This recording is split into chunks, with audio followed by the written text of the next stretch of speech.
Usually you're buried after 3 or 4 races. Yeah, and that makes it hard at the end of the season. So, obviously trying to regain after the first 2 races. We had, problems, St. Pete, and then NOLA was a bit of a non-race for us, and it was great, but more importantly to finally win at Long Beach. That was huge for us, huge for Target. It was a big Target weekend, and it was definitely plenty to celebrate, and obviously my first win at Long Beach. Okay, you've never been off the podium here, but you've never won. You just think today's probably the day to do it? I hope so. We've got the Coca-Cola car here today, and we're definitely looking. The car's been fast. We were at least in the top 4 in every session. Fast this morning in warm-up. I kind of missed in qualifying. Didn't get what we exactly needed out of it. But to try and get to that top spot, we've, as you said, been on the podium 5 times in a row here, just not the top spot. So we'll do our best. And where's your Coke, man? I lost it, brother. I'm so sorry. Lee, it's the Penske's against the Ganassi's, 4 against 2 today. Setting up for a good fight, Robin, isn't it? If you said to any other driver from 5 starts, if you could have 4 seconds and a third at a racing venue, they'd say, I'll take it any day. But when your name's Scott Dixon, that is not enough. He really wants to get that elusive win here in Alabama. There's a couple of other guys he's going to be fighting. One of them on the right is his teammate, Tony Kanaan at Chip Ganassi Racing on the left. One great young American hope, Joseph Newgarden. Let's get it going with the pre-race ceremonies. Race fans, at this time, we ask that you rise and remove your hats as the Alabama National Guard presents our nation's colors. Please remain standing as Father Deacon Andrew Baruti of St. George Melkite Greek Catholic Church, Birmingham, Alabama, offers this afternoon's invocation. Lord, the way, the truth, and the life, who traveled together with your Holy Mother and foster father into Egypt, and who accompanied the 2 disciples as they journeyed to Emmaus. O Master, travel also with these your servants, and bless their journey around and around this tract. Send an angel with them, as you did with Tobias, to keep them from danger and harm. In peace, health, and goodwill may they return home again and glorify your all-holy name of the Father and the Son and the Holy Spirit. Amen. And now, race fans, please welcome country singer and songwriter from Oaks Bluff, Alabama, Drake White, for the singing of our national anthem. How about it, race fans from Oaks Bluff, Alabama, Drake White, and the singing of our national anthem. Getting closer to the start of the Honda Indy Grand Prix of Alabama on a beautiful day here in Birmingham.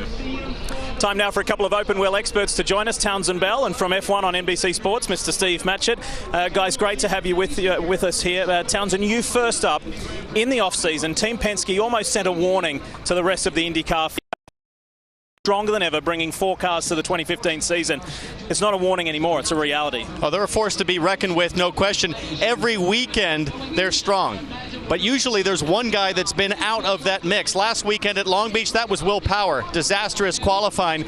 This week, it's Juan Pablo Montoya, and what should be very concerning for him, we ran the numbers, his average start position relative to his average finish position is the worst in the field. Throughout his career on road and street courses, he averages about 4 spots worse finishing than he qualifies. So the championship implications today could be huge if Montoya can't overcome that statistical disadvantage. Yeah, we saw that last week on the streets of Long Beach in California. Hey, Steve. Oh boy, is it ever. Very, very similar to Mercedes in Formula One. Once again, Penske dominating here, doing a very, very good job. Yeah, all the teams are using very similar equipment in Indy racing, as we know, unlike in Formula One, where the preparation work and also the aerodynamic package that these guys are using is really coming to the fore. It's going to be something to watch and enjoy today for round 4 of the Verizon IndyCar Series. Getting close to race start. You've been watching IndyCar Live, presented by Verizon. Stay with us. When we come back, it's race time. Let's hope we get a slammer in Bama. Please, at this time, we are 1 minute to the command. 1 minute to the command. Let's do it again for the 4th time in 5 weeks. IndyCar's race for the 2015 championship as NBCSN welcomes you to live coverage of the Honda Indy Grand Prix of Alabama from the spectacular Barber Motorsports Park in Birmingham, Alabama. Conditions couldn't be better.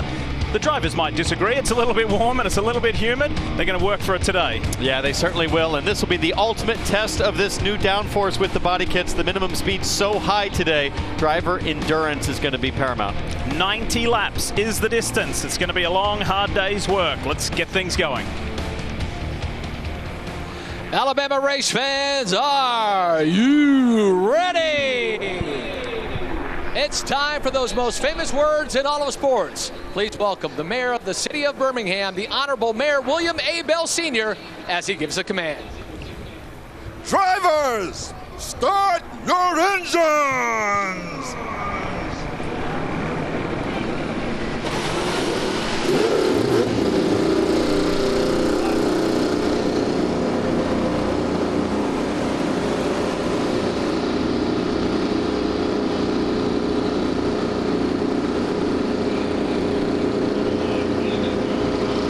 Well, this is becoming a familiar sight. For the 5th straight race dating back to last year, we have an all-Penske front row. Helio Castroneves will start on the pole. Moments ago, he told me he'll be aggressive but smart. Will Power will start outside of him. I talked to him moments ago. He said, I'm not worried about Helio. I'm worried about my teammate Simon Pagenaud. My plan, let Helio go, get into second. Don't let Pagenaud steal that spot. Kelly? Juan Pablo Montoya leads the championship standings, but that could easily change today. The guys chasing him down are well ahead of him on the grid as JPM starts 15th. Barber's been known as a tough place to pass, but we could see a strategy move early from the 2-car. Kevin? Kelly, Ryan Hunter-Reay has won this race the last 2 years, but that was starting from the front. Now he's mired in the back in 18th. He said we have to go off strategy, do opposite of what the leaders do, and then hope we're fast. But he said, honestly, I just don't know at this point. We've been throwing everything at it. It would take a massive effort for Hunter-Reay to get there. But if anyone can do it, Ryan Hunter-Reay and Andretti Autosport can. Hey, a quick reminder, don't miss a chance to get in on Honda's fastest seat in sports sweepstakes by entering at shophonda.com. On the right-hand side of your screen there is Joe Kajowski from Jacksonville in Florida. He's today's lucky winner. He's riding with the man who did a great job last week on a late call-up in Long Beach. That's Connor Daly. And Joe won, as I mentioned, by logging on to shophonda.com. How's the view? How's the ride, Joe? It's fantastic. Thank you, Honda. Awesome.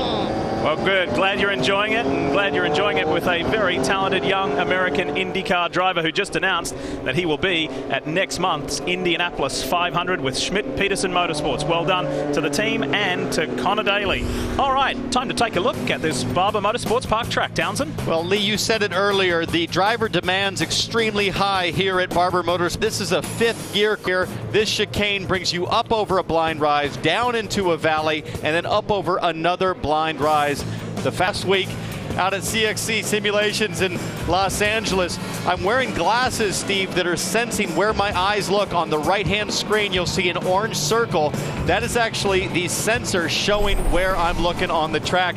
It's that kind of detail, guys, that you need to be fast here at Barber. I'm not sure if you were Batman or Robin with those glasses on. Time to take a look at the starting grid, brought to you by Mother's Polish. And as Marty mentioned, that Penske domination, 5th time in a row, an all Penske front row. Look for Graham Rahal more often than not, Steve, this weekend. He's been Honda's highest placed driver. Yeah, he has. He's been doing very well, and it's going to be very interesting to see how these cars and these tyres handle this high heat. This is hotter than we've had it all weekend, Townsend. I think it's a great point, Steve. Nobody has had a chance to do a long run on red tires here at Barber under the new downforce configuration. Yeah. Puts a tremendous load on the rubber. The wear rate is going to be a big story. As in every round of the Verizon IndyCar Series, we've got some terrific onboards for you to show you the action. We're going to have this one for you from Charlie Kimball with thanks to Novolog. It's not the only one, a whole lot more. We climb on board with the Mayor of Hinchtown, James Hinchcliffe, with thanks to Lucas Oil. Steak and Shake brings us this view for Graham Rahal, and as I said, he's been doing very well for Honda this weekend. Sebastian Bourdais, incredibly consistent this year in the championship with thanks to Verizon, and Tony Kanaan shows us the NTT data on board view. And don't forget, you can follow Will Power with the Verizon streaming on board. Adrenaline on demand. Download the IndyCar 15 mobile app to get amazing live streams from in-car cameras and a whole lot more. You know where to go, only from Verizon. The boys have set it up. It's hot. It is humid, but there is no immediate threat of rain. So we've got 90 laps, 90 great laps ahead of us. And these boys have been working hard. The teams have been working hard.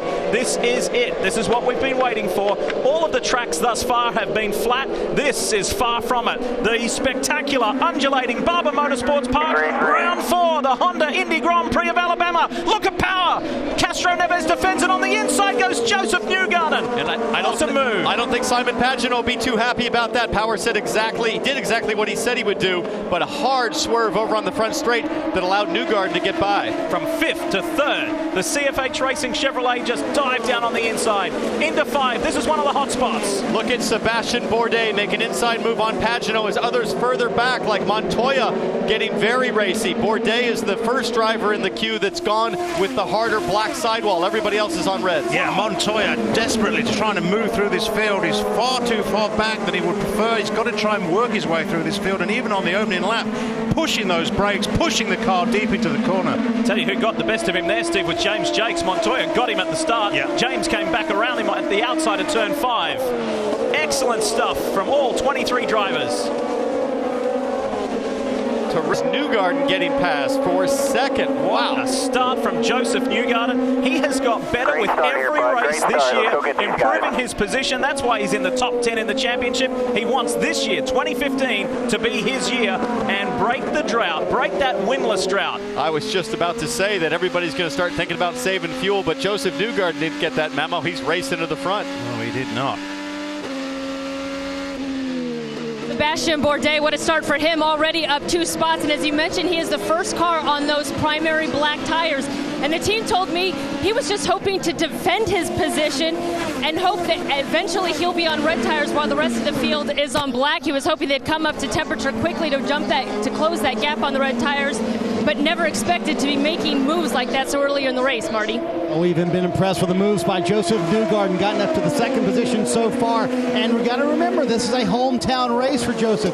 Born in Nashville, about 2.5, 3 hours from here. His side of town's about 3 hours away. And he only has 6 family members here. I asked him why so few. He said, honestly, I don't like a big crowd at the racetrack. I want to concentrate on my job when I'm here. So just a couple of family members here. I'm sure, Townsend, you know that. You don't want a lot of family here, do you? But you want a couple people supporting you, don't you? One thing I've learned, Marty, I don't care if I want them or not. They'll show up. They'll find a way. But Joseph Newgarden, clearly a guy that's been on the verge of winning his first race.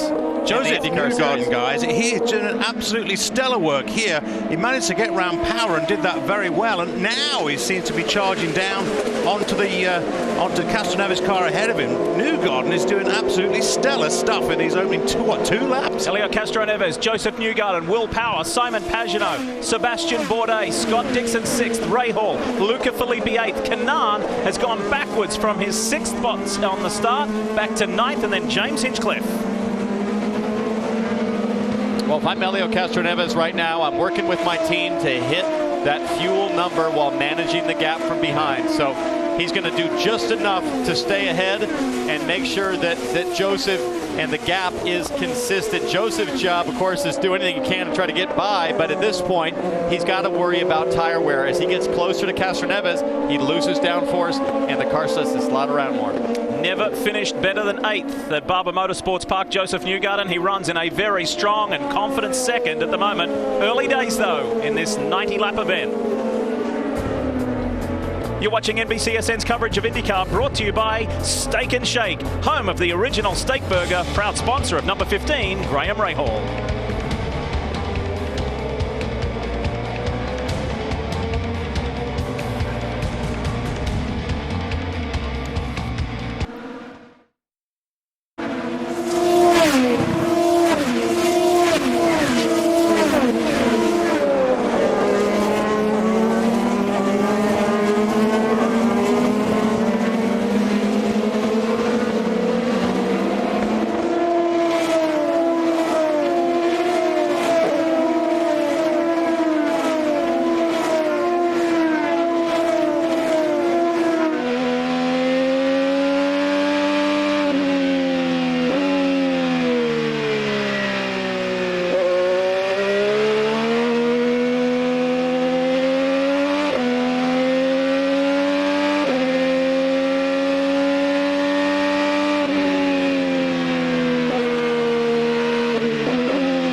Neves, the pole sitter, championship contender. He's only 2 points out of the lead of the 2015 championship. Leads and leads well. He's responded to the challenge from Joseph Newgarden. This is Carlos Munoz. He was one of the biggest movers.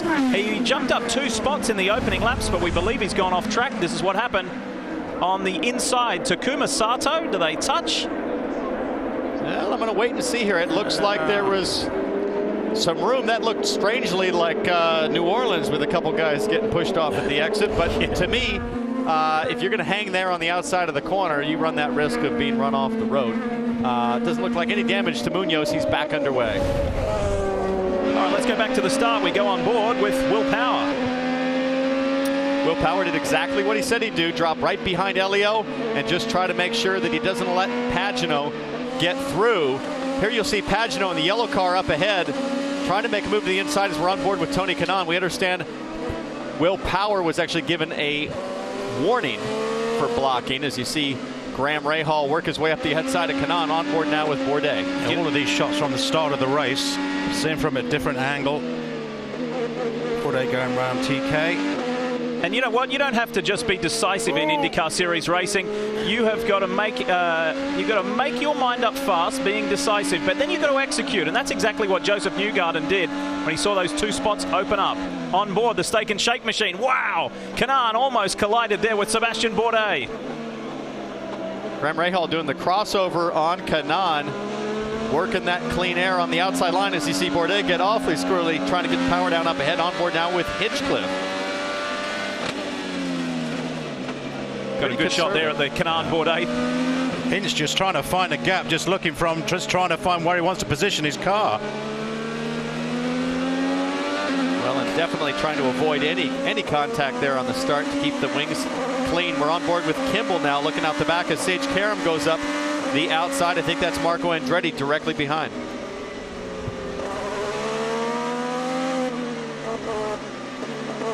That illustrates the point on just how busy it is and how little room there is on that opening lap, the opening sequence of corners. Well, it's so hard, of course, on full fuel. Tires aren't up to pressure yet, and you know these corners are pretty wide. There's really good grip all across the racing surface at the start of the race. Well, there's a lot of frantic action at the start of the race, and this track is not particularly wide, is it? But everybody managing to do a good job and find their positions, even if they lost a couple of spots. Little contact between the cars. That's good to see. I want to update you on the Carlos Munoz situation. I apologize. I did say it was Takuma Sato. It was in fact his teammate in the 41, Jack Hawksworth. No action taken. A racing incident. And we race on. So too does Graham Rahal, sitting in the 7th position. Neves, doing a nice job. So Will Power with a warning to start things off. Steve, how many warnings have you heard in the last 3 years in Formula One? Well, there's been all sorts of controversies and actions going off in Formula One, that is for sure. And guys, of course, Scott Dixon, we've talked quite a bit about it in the pre-race show, won the race at Long Beach last week, a win he described to me earlier this week as epic. His first career win at Long Beach, very special for Mike Hull, the man who calls the shots for Scott Dixon because he is from the Southern California area, and he's been fast all weekend long. You know, it's funny, they won on a street course last weekend, but he told me earlier this week, I feel like that's our weakest spot. He said, I feel like we're strongest right here at the road courses. After all the preseason testing they did was at New Orleans, also here, so they feel like they should be much faster today. The segment he's really thinking about, Lee, that second segment when they slap on the primary tires, that's where Dixon was so much faster than everybody else last week at Long Beach. And Marty, when you're somebody like a driver like Scott Dixon, a 3-time series champion, Indy 500 winner, you might think you've done it all, but Scott Dixon is not that kind of person. Last weekend's victory in Long Beach was a true team effort. His great friend and old teammate Dario Franchitti was there. And Mike Hull, the general manager of the team, was sharing with Steve and myself the other day that Dario has the biggest binder of personalized and intricate, specific, detailed, handwritten notes about every track he has raced on around the world. And he shared his file with Scott Dixon when they were walking around the track. And Scott tried Long Beach his own way, the way that he'd done it before. And he said, you know what? I'm just going to drive these corners like Dario. And he came back and said, wow. And he came back and won the race for the first time. Yeah, absolutely. It was fascinating talking to those guys. Scott Dixon, Townsend, I don't know if you're seeing it, the rear of the car seems to be breaking around a little bit of oversteer. And on a lap before,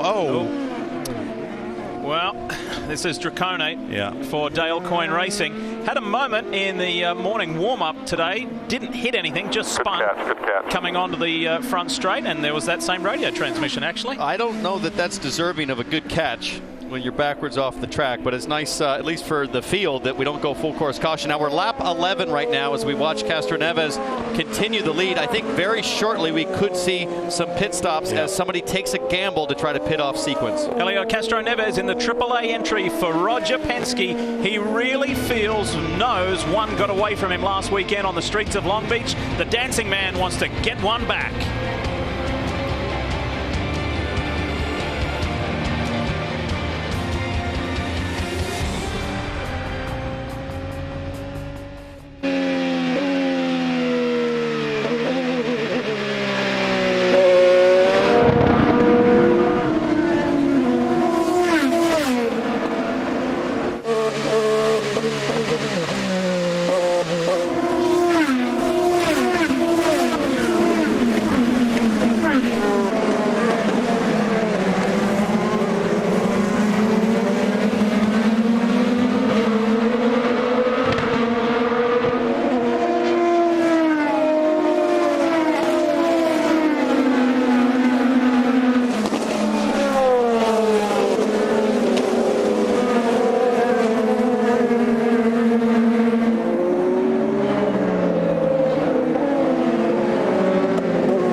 Frantic fight it is. It might not be for the top spots, but it is certainly interesting. And look at this on the inside. James Jakes tries to push through. Hunter-Reay is the first to come in, and we will follow that. The boys said it right at the top of the show. He's going to have to go off strategy. Montoya on the inside of Jakes can't do it. Karam slices across the front inside. Let's get it to Marty. Well, this was a debate, Lee. How early do you come for that first stop? And they called him to pit road very quickly for Ryan Hunter-Reay. Just lap 12, you can see him on the right side of your screen putting on those sticker red tires to get those primaries off of there. We have noticed that it's been much quicker on these red tires. We'll see where Ryan Hunter-Reay circles back out, and also he'll have clean track to work with. That's big, Lee. And Marty, all that cluster here is because Sage Karam in the black and red car is on those red tires, and they are going off fast, Steve. The grip has gone way faster than anybody anticipated. Yeah, we were looking at that earlier on, and even in the warm-up, when yesterday it was rainy and cold, and today in warm-up it was much warmer. These red tires started to go off this morning in the warm-up, and we saw it on Scott Dixon's car. Scott Dixon's right front had a very bad wear line around it, only after about 9 laps. The guys really wanted to run these tires to around lap 24, there or thereabouts, but I don't think there's any chance of getting that far today. You see Gabby Chavez duck in now around lap 14 as Sage Karam continues to try to hang on there. He's circulating the track a full 3 seconds off the leader's pace. We'll have to also watch for the guys up front to see if they experience similar issues. Yeah. Straight, foot on the brake.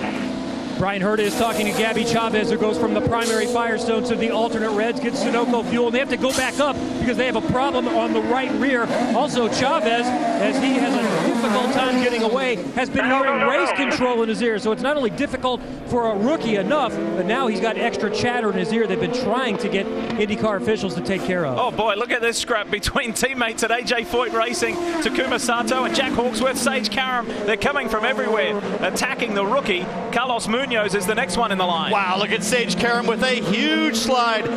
Boy, guys, if I'm the team, I'm thinking just get it to pit lane. Let's switch strategies. Yeah, you've got to get off these tires. You've got to get off them, son. They're doing you no good at all. And they want him to hang on to him for one more lap to get to their fuel window, and he said the same thing. I think we need to pit. Yeah, I mean, the idea of keeping that pit strategy works in theory, providing you're not losing that lap time. But look at the way these tires are falling off. You can never get that back in the pits.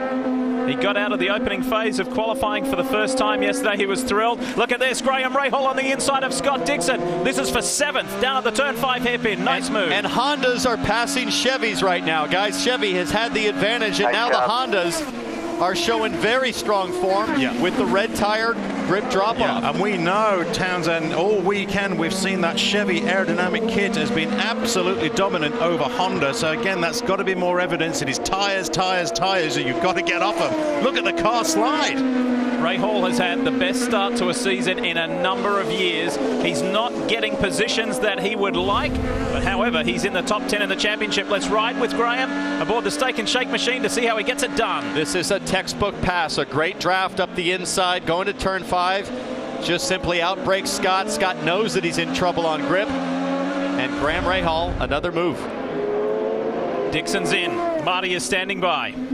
And he reported on the radio, guys, early in that run, he said the tires are going away much quicker than I anticipated, so they're going to come in, put on the primary tires. Again, they think this is going to be a key segment. If Scott Dixon can be fast on these primary tires, you see the stop of those primaries going on for Dixon, who fell from 4th to 8th during that run, Lee. Kelly? Marco Andretti, who just got another.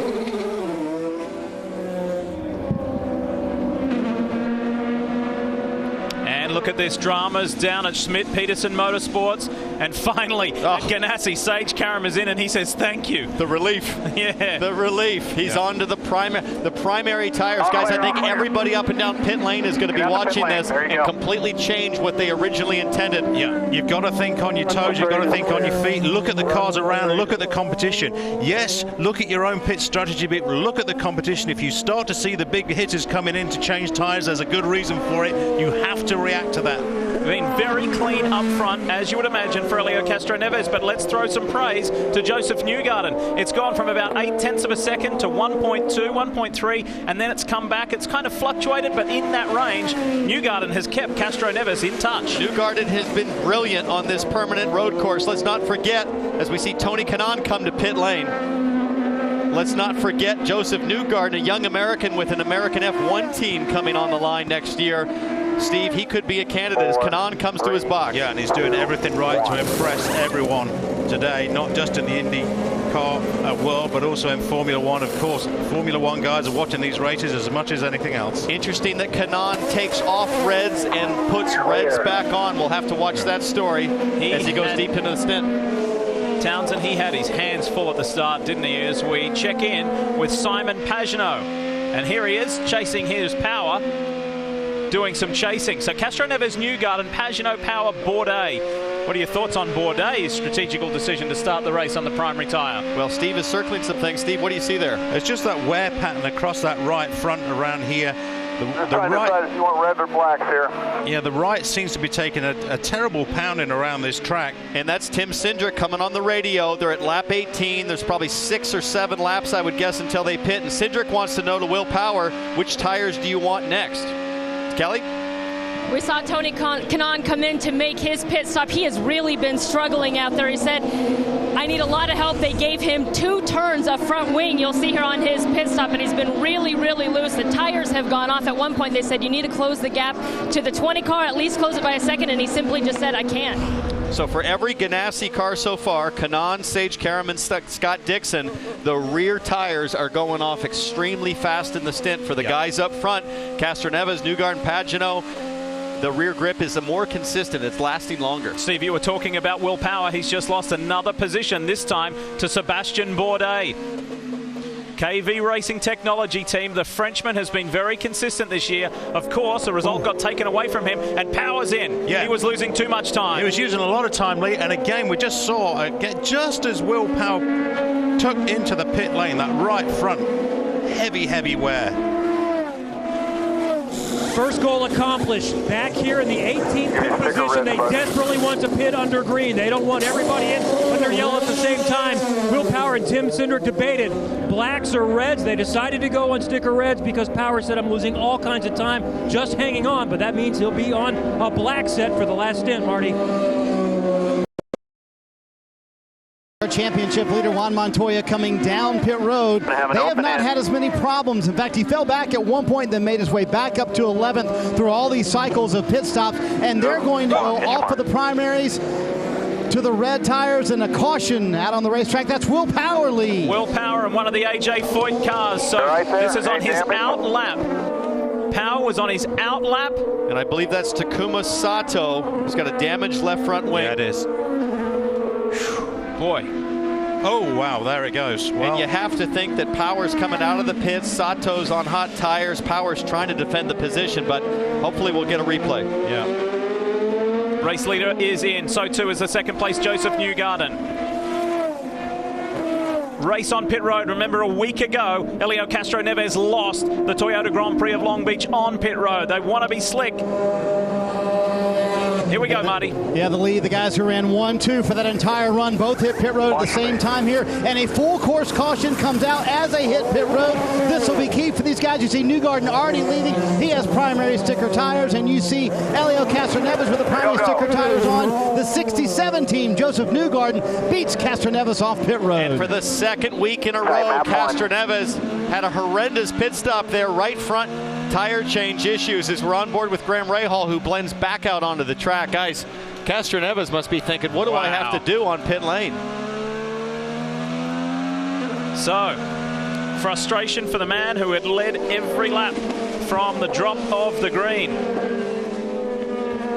And we still wonder what happened to Will Power and Takuma Sato. So, what was fairly straightforward, all bar a few little close glances, we now see ourselves under a full course caution for the first time here at Barber Motorsports Park.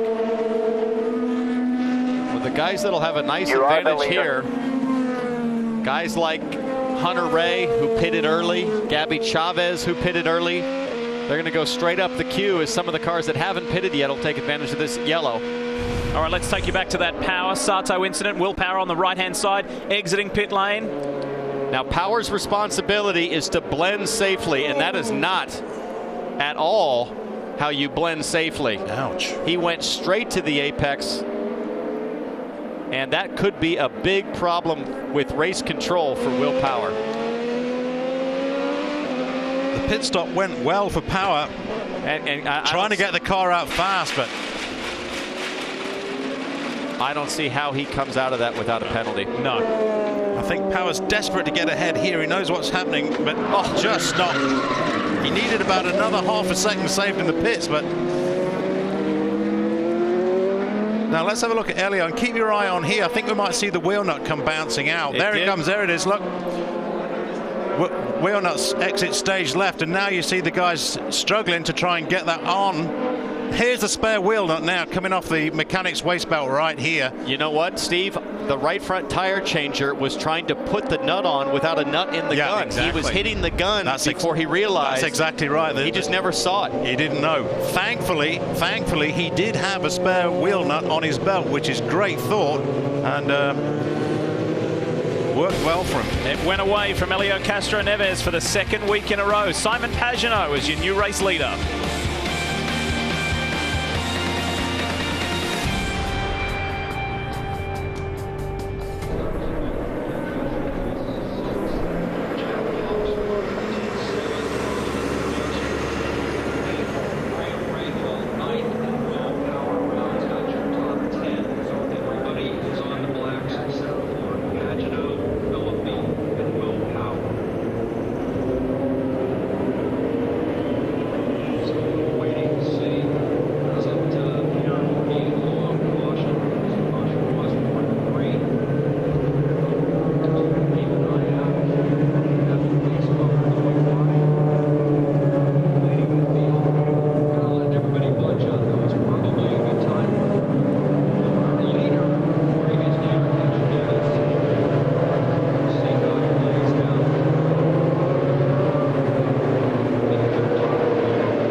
something could be.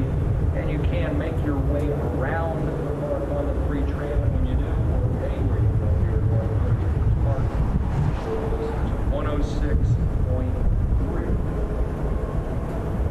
Let's go back to Paul Page. Back to Paul Page and the gang at Indy Motorsports. Qualifying and well racing, aren't they? Yeah, we worked really closely with Indycar and also the engine manufacturers for a lot of it. I mean, we've been working with this team, work a lot with their simulations and such.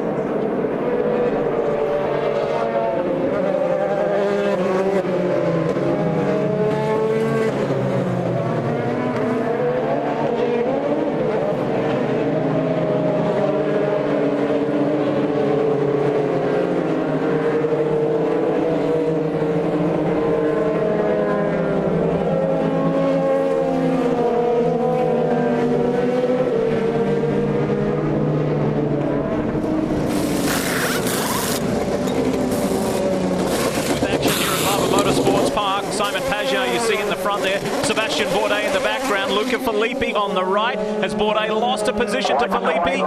The run off pit lane, Filippi should have that spot, and he does. As we welcome you back to the Honda Indy Grand Prix of Alabama. What an opening stanza, what an opening 20 laps. Good position changes at the start. We've had a little bit of controversy. We're still waiting on race control's decision on what exactly will happen to Will Power with that contact, that severe contact with Takuma Sato exiting the pit lane. Let's watch this little profile here on Newgarden. Again, local boy, Tennessee, and you know he had such a great run, guys, last year. I think it was Mid-Ohio, right? Pit stop issue for him took the win away, but so far, smooth sailing. He has executed brilliantly. Let's have a look, because he is today's Chevrolet driver profile. And you know what? In addition to doing a very good job on track today, he is quite the character away from the track. This is what we're talking about. Time with the Pacers Combine, and whenever there's any promotional type duties for the series or whatever, a guy with a happy face, a good sense of humor, and great with people is 24-year-old Joseph Newgarden. As Marty mentioned earlier, he is from Hendersonville, Tennessee. Mum and dad are here. His two sisters aren't here. They're busy. One's just graduating college, the other one's a nurse. So they've got plenty of things to do, but they're extremely proud of their brother Joseph, who has done a super job today thus far.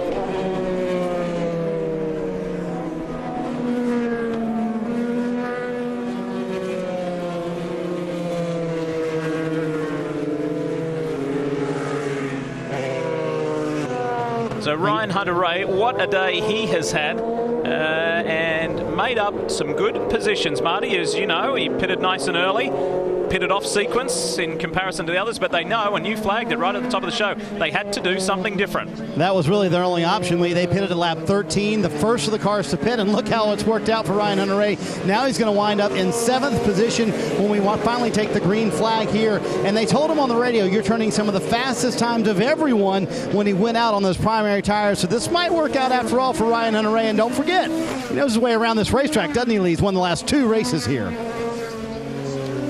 Well, for Hunter-Reay to make it to the end, he's going to have to still be very conservative on fuel. Lap 13 was awfully early to pit. He was going to need some yellow, but he's got it here. And another man on screen there in the Coca-Cola Chevrolet is Scott Dixon. He's got about 3 more laps fuel than what Ryan Hunter-Reay does. For the guys at the front, the likes of Newgarden, Castro Neves, Ray Hall, who's worked his way up into 3rd nicely. So too James Hinchcliffe doing a good job. They've got a lot more. Let's check in with Marty. Well, let's check in with Ed Carpenter, and your driver's been doing pretty good here. Has he impressed you early in the going? Yeah, he showed up ready to go today. Got a great start. Passed a bunch of cars on track. He's doing everything we've asked him, so see what we can do from the lead. How do you play from the race from the lead now, though? I just keep doing what he's doing. You know, he's doing a great job. He's done everything we've asked him and more, so see how it plays out. Long way to go. Very impressive race for the hometown guy, Joseph Newgarden, Lee. Ready to go, ready to restart the Honda Indy Grand Prix of Alabama. A new car at the front, though. It's Joseph Newgarden. Made a super start, got 2 positions right here at this very corner, and has not looked back. What's Castro Neves got for him? Well, what does Marco Andretti have for Hunter-Reay as he works around the outside there a little further back? Just makes the position on his teammate. That was a heck of a pass, Steve. Yeah, it really was. You've got to control these restarts and make the best move. But remember, it's all about that tyre temperature, isn't it, at the start? We have got some news for you as Graham Rahal works on James Hinchcliffe here. This is nice. Good work down into the museum complex. There's a drive-through penalty coming the way of the #1 Verizon Chevrolet of Will Power. That contact with Takuma Sato was avoidable, and that's why he's going to be doing a drive-through. That will frustrate him. Is this going to be 2 weeks in a row, a poor result for Power? It almost certainly looks to be. Coming on pit lane under green flag conditions is really just eliminates you from any contention, barring a miracle. Here he comes. And this is so painful. You've got to sit here. This is the longest. So what is the drive-through for? Avoidable contact. 50 miles per hour. How could he not know what the drive-through was Typical. for?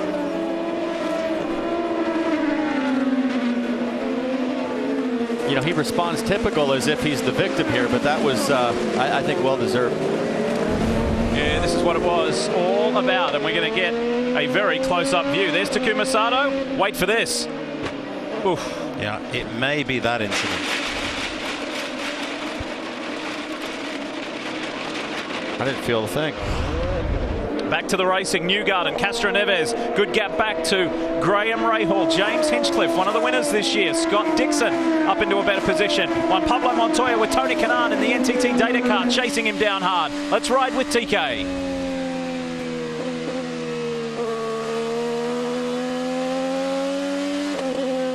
Look how this track moves around, up, down, left and right, and it undulates all over. It's a beautiful place, but what a challenge. You can watch that Firestone data in the upper left. Very little braking, a lot of coasting, a lot of flowing and sort of carving around here. Yeah. Great way to save fuel.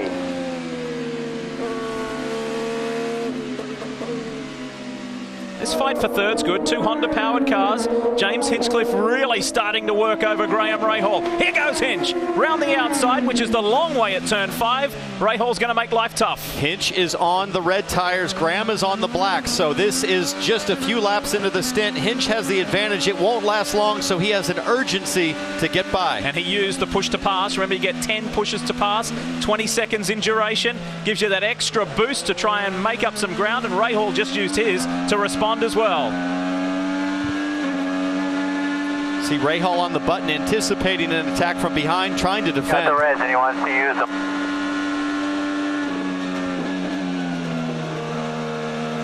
And Hinchcliffe really has to make a move here soon, or else that red tire advantage will disappear very fast. I got to say, it looks to be a day in the cards for Honda with the way they're taking care of their rear tire wear. Boy, it really does. We didn't expect this all this weekend. We've just been saying how well that Chevrolet bodywork has been working, that aero kit in comparison to Honda. But it isn't so much about aero around here as tires, is it? Works with 2 extremely intelligent men, Alan McDonald and Robert Gouet, does James Hinchcliffe on the engineering and strategic side. Look at the mayor of Hinchtown here, down into 5 again. He is just hassling and hounding Rahal big time. Graham Rahal hanging on a bit here as he slides around on those black tires. You got to make it. Trying to force the distance before Hinchcliffe loses the grip. Hinchcliffe only had an option to go around the outside.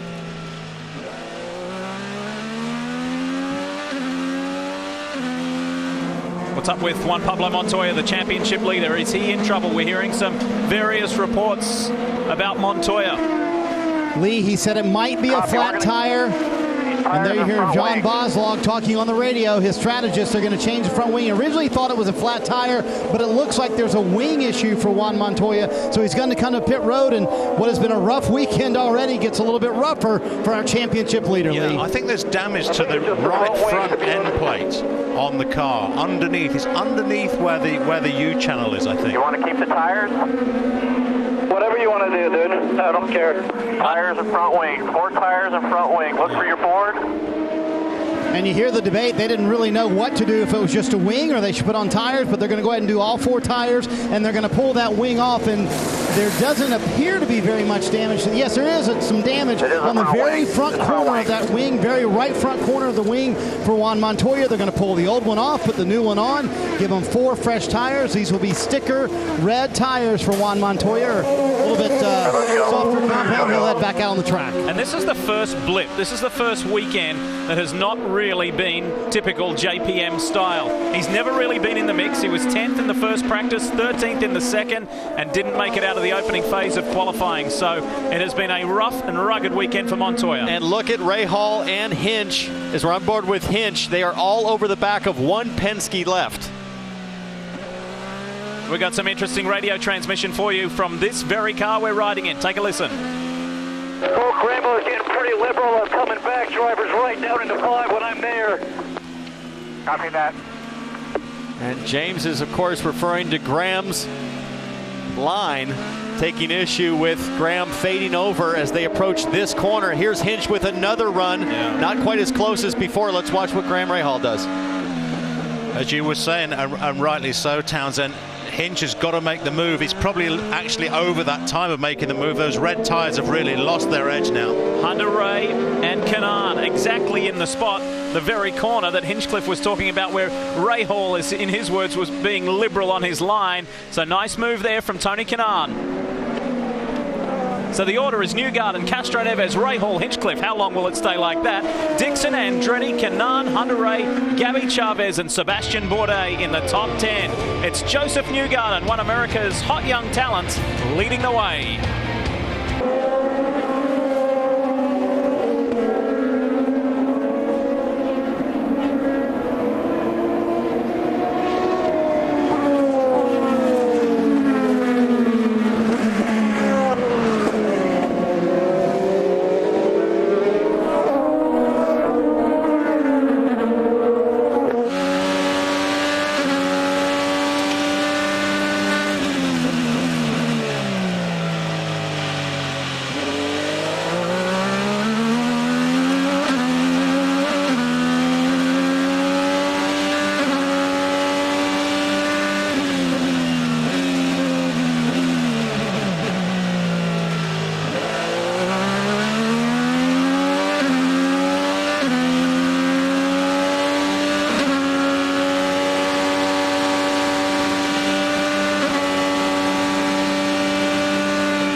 At NBCSports.com on mobile and tablets with NBC Sports Live Extra. And another one checked off his list being TK, Tony Kanaan, for Chip Ganassi Racing in the NTT Data Machine. As he moves up, let's ride again with TK, doing a nice job today, making up for what was an unusual sloppy start. And he had his hands full with this car. He did, but he went back to the Firestone red tires. And he's a man on a move right now, but Steve, will have to see where do those tires start to fade off, if they do on this stint. Yeah, absolutely. It's going to be tire strategy all the way through the race.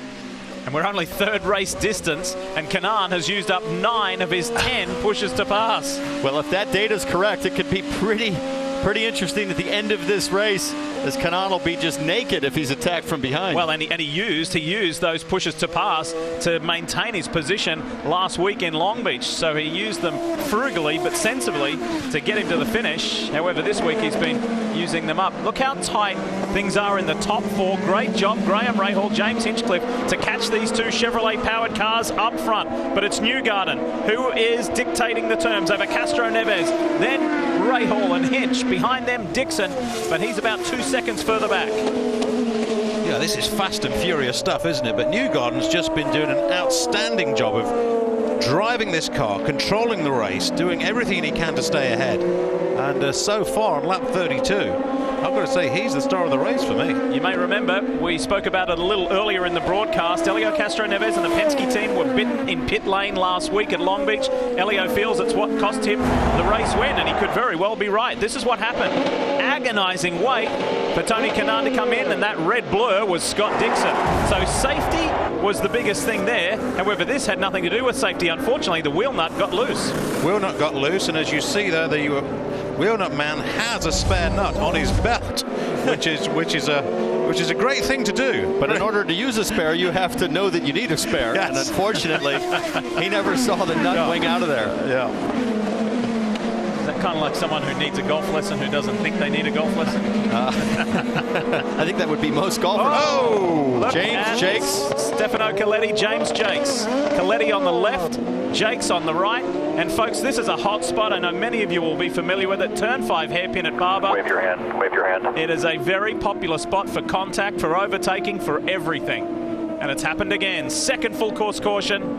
And let's find out what happened with Stefano Coletti, the man from Monaco. Here he is with the orange front wing. On the inside, he's coming from a long way back. And poor old James Jakes just gets nailed. Power's going to have a good view of this. Oh boy. I'm afraid Stefano Coletti was nowhere near close enough to make that kind of move. We have seen Stefano pull off similar moves in many years of GP2 competition. He's enjoying himself here in IndyCar, but that one was pretty awkward. We'll be back.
On pit road, as you'd expect, under caution. Take it away, Marty Snyder. Lee, this will be interesting because we've had some leaders pit, some leaders stay out, so a split strategy here. First, Joseph Newgarden hits his stall as the leader.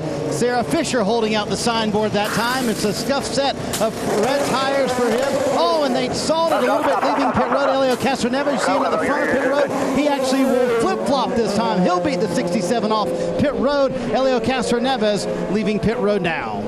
Those pit lane mistakes are critical. Joseph Newgarden dumping the clutch while his right front tire changer was still twisting the wing. Exactly. Not sure if somebody told Joseph to go on the radio, but you have to minimize the errors if you're going to win today.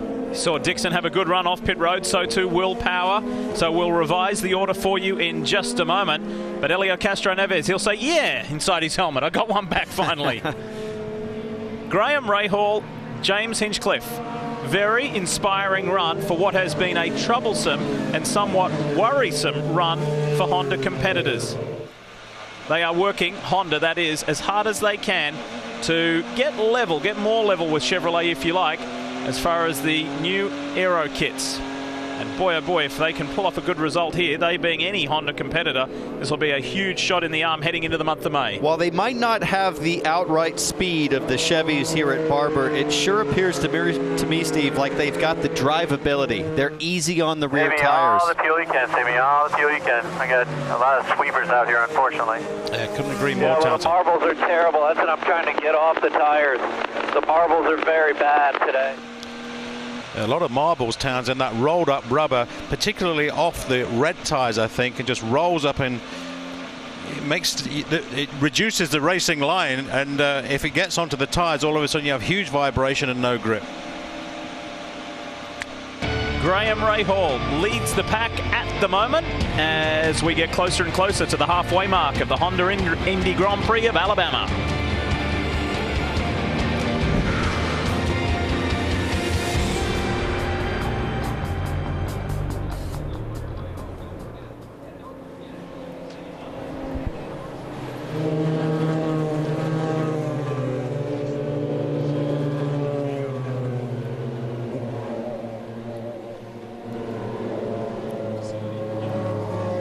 Thanks, mate.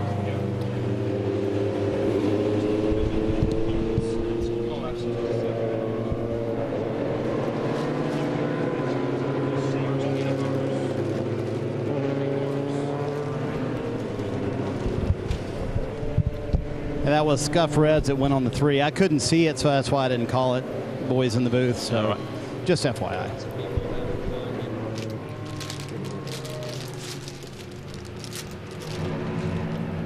I think he was waved out, right? Go. And he had, it was close, wasn't it? Newgarden thing? Yeah, we're just watching it. I think he was waved out. Yeah, we're just watching it on eyesight now.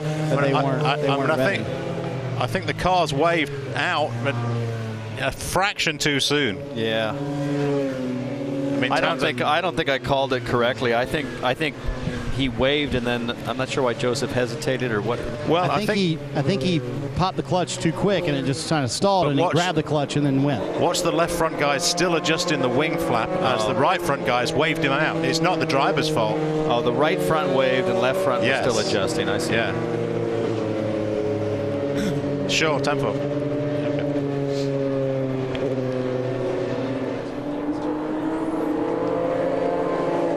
Hey, no need to shout. Oh, sorry, was I shouting? Really?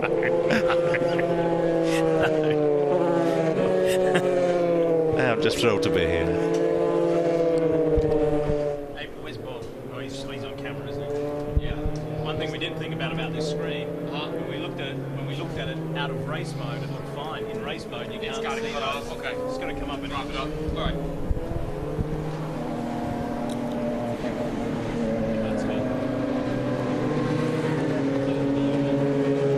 Is Coletti's under review? Should be.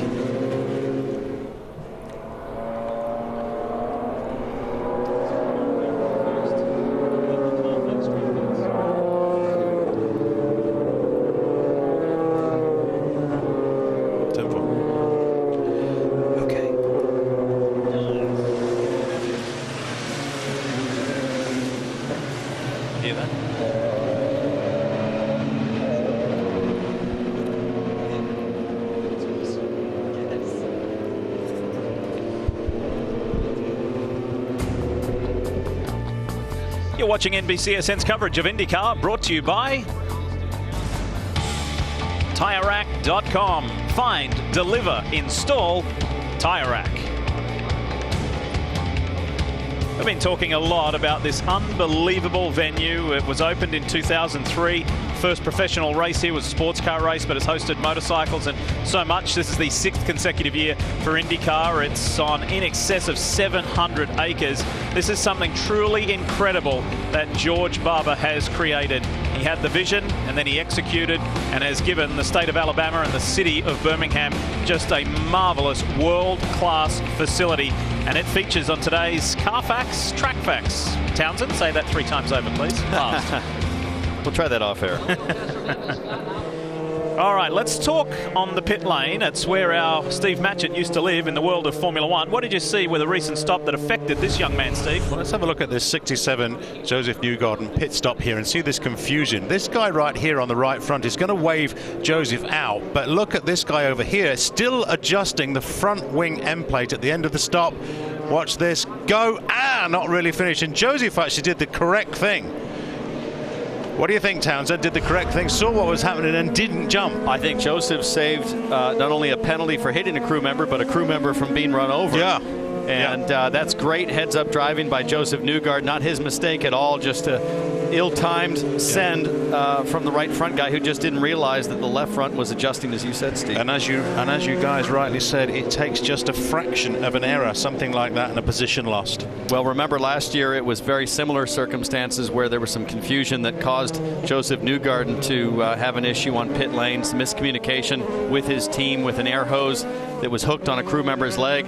That was a great chance for him to win. He's still P2, as we see here on track. Sorry, he's further back, but he's still in contention here on his pit stop strategy. But man, those are hard positions to get back on the track. Graham Rahal at the head of this field, who still holds the honor and distinction of being the youngest winner. 2008 at St. Pete at just 19 years of age. And take a look at this. This was earlier today in the warm-up. Watch the guys on the front wing. Now, they are doing a back-to-back comparison with front wing configuration, Steve. 3, 4, 5, 6, 7. Keep on counting. Yeah, it's quite bizarre, wasn't it? Just a little change there. All right, clear out. How much high was the reading? 2%. Yeah. I don't believe they were actually doing a back-to-back low downforce run. When Graham asked how much higher was the reading, he's referring to the center of pressure data read, and it was clearly way off. Kelly, you can add. Yeah, and there is Mr. Rahal himself, Mr. Rahal Sr., as I'm allowed to call him. All right, let's get rolling. It is Rahal Hinchcliffe at the front of this field. We see green. It's the end of the second full course caution at Barber Motorsports Park. Let's see who's got what. Canada's in third, but there is a lap car in between. It's James Jakes from Schmidt-Peterson Motorsports, who was tangled up in that incident with Stefano Coletti. Been a relatively long run behind that car, hasn't it? So now just be careful of the temperatures in the tyres when you're making these moves. Inside, Jack Hawksworth on Simon Pagenaud, and Luca Filippi is there to pick up the pieces. Whoa! Hawksworth runs wide. Hawksworth made such a great move and then just let it run wide, Townsend. Well, in order to make that move, he had to outbrake, as he's doing here on Charlie Kimball, and he just... Montoya on Kimball. Montoya just slams Kimball twice. Wow. Boy, well, Montoya is clearly not a happy camper today anyway from those comments during his last pit stop. I don't care, guys, what you do. Just do whatever you want to the car. Paul Tracy, wherever you are right now, you must be proud. That was a forceful move going forward. Wow. That was a PT kind of move, for sure. Now, Newgarden gained positions there. Marco Andretti's on the run here. Charlie Kimball, who just got nailed twice, is falling back. He's got his hands full with that car. Yeah. There's got to be damage on the car after that, right? I mean, that has to be. The two Andretti Autosport guys are going at it here yet again. Ryan Hunter-Reay on the inside of Marco Andretti. Turn one, nice move. And that move was set up in the previous corner when Marco was having a look upside. Kimball had to back out. That allowed Hunter-Reay to get a good run down the front straightaway. Luca Filippi for CFH Racing. It's been a great day for that team. The new two-car team in 2015. Filippi is as high as 5th. Munoz on the inside of the 14 of Takuma Sato. Up front, this is it, first and second. Graham Rahal still has mirrors full of James Hinchcliffe. Hinch has not been able to do anything about Rahal. Rahal last pit on lap 19. We're working lap 40 right now. There's been some yellow, but he's probably got about 4 or 5 laps here to try to build a gap before he makes his required stop. If you're wondering where defending series champion is Will Power, he is well back in 18th place after being penalised. Now let's get up with it here as Kimball goes side by side with Jack Hawksworth, and then wait for it. Ooh. Hi, I'm Juan Montoya. Nice to meet you. Well, Kimball was forced offline a little bit, and that opened the door for Montoya. Check this out. Yeah. I think Montoya kind of had the corner. You know, he had the room to drive up on the curb. Well, I was suggesting there might have been damage to Kimball's car, but it was a piece of Montoya's car that went into the air. This is from Will Power's view. Whoa! Oh, wow. That was good evasive action. That's a big save. Who said there couldn't be any passing at Barber? Yeah, well, James Hinchcliffe, who's running second, says, I just hope we don't have a processional race. It's been anything but. Yeah. Rahal may have edged out a little bit of ground on Hinch. Down to more than half a second now. I think Hinch lost the time. His tyres were in great condition earlier on, Townsend, to make that move, and you could see Hinch was desperate to make the move on Rahal, but Rahal wouldn't allow it to happen, and now the edge seems to have gone off. The performance has gone off of those tyres on Hinchcliffe's car. So word from race control that incident, that pass, if you wish, that collision between Juan Pablo Montoya and Charlie Kimball is under review. Townsend, are you surprised we haven't heard anything yet about the Stefano Coletti-James Jakes incident? I'm very surprised, but he might luck out here as the officials are now focused on a completely different issue. I think Montoya could have gotten away with the first one, but the second one, like debatable. It was like a hip check on the way out, wasn't it? Yes. I suspect Mr. Montoya is somewhat frustrated today. Well, we talked about it in the pre-race. Montoya, historically, one of the lowest finishers in terms of relative to where he starts the race. Can he overcome those stats today? He's currently running in 8th. He's on a good strategy. Last pitted on lap 28. He'd be the first person on that strategy if it plays out, Lee. Here is the lead Chevrolet driver, Tony Kennard.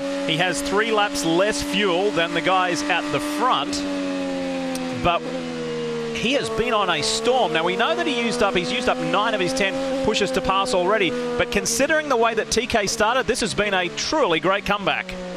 Well, it's a good point on his fuel strategy, because when he pits, we can effectively add 3 laps. That'll tell us when these two, Rahal and Hinchcliffe, will have to pit. He's kind of on an island, Tony Kennard, because the guys around him have a lot more fuel. The likes of Bourdais, Felipe Pagenaud, the guys who are chasing him down for that spot.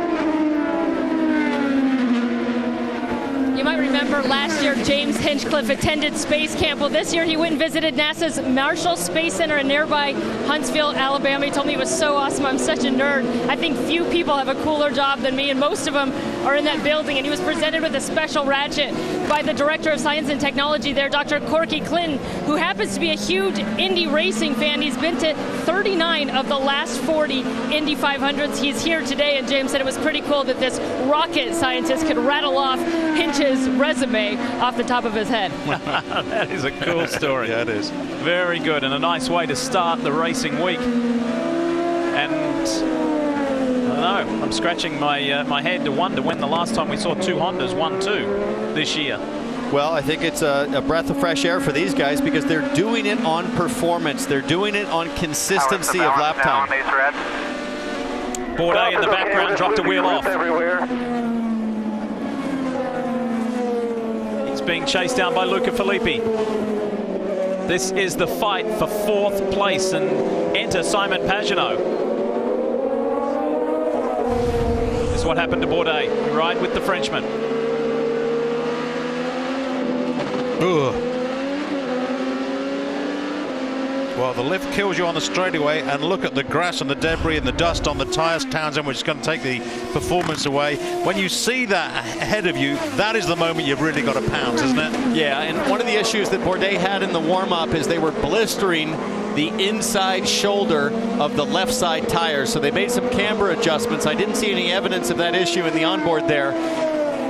But Bourdais going to have to keep it mistake-free here to stay ahead of these two, Philippi and Pagenaud. Yeah.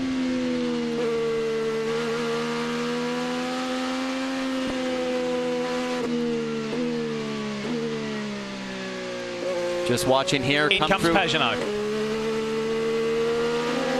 And here is TK as well. You're straight in, stop at the side.